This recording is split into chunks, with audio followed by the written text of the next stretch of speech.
Отсъствия е самостоятелен модул, част от BAL24IO, уеб-базирана платформа за управление на бизнеса. Модулът обхваща и организира процеса по заявка и одобрение на отсъствия и болнични, като пътят на одобрение може да бъде адаптиран спрямо структурата на организацията. Софтуерът осигурява пълна електронна документация и значително улеснява процеса. Достъпен е както от мобилни устройства, така и от десктоп. В това видео ще разгледаме опростен пример за път на одобрение, в който участват ролите служител, HR и ръководител. Служителят подава своето заявление за отсъствие от бутона плюс, след което избира началната и крайната дата на своето отсъствие, а броят на дните се изчислява автоматично, като се взимат предвид почивните дни и официалните празници. Следващата стъпка е да избере от падащото меню вида на своето отсъствие. При избор на платен годишен отпуск се зарежда остатъка на дните за използване. Полето описание показва дали се изискват някакви придружителни документи, които да бъдат прикачени, както и условията за използване на съответния вид отсъствие. От избор на файлове служителят може да прикачи от своя компютър или телефон сканирано копие или снимка на даден документ, ако е необходимо.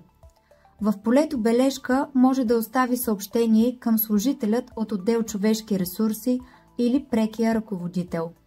Накрая се съгласява с условията за електронно подписване и изпраща своето заявление. То се визуализира на основния екран със статус «Очаква преглед».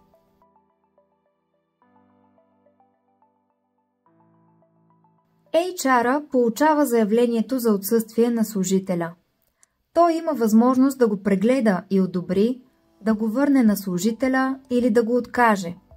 След като го отвори за преглед, HR служителя може да посочи отпадащия списък, по кой точно член от Кодекса на труда ще се ползва съответното отсъствие. Той няма възможност да смени избраните дати. В бележка може да остави съобщение на ръководителя. След натискане на запис, заявлението се изпраща за одобрение от ръководителя. Ръководителят получава имейл, че има отсъствия, чакащи одобрение. От детайли той може да прегледа отсъствието, след което да го одобри, да го върне или да го откаже. При одобряване ръководителят има възможност да промени избраните дати и да остави бележка.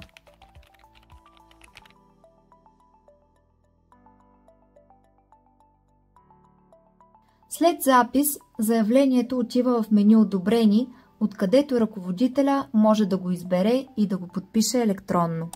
Ако искате да разберете повече за предимствата на модул отсъствия, свържете се с нас на посочените контакти.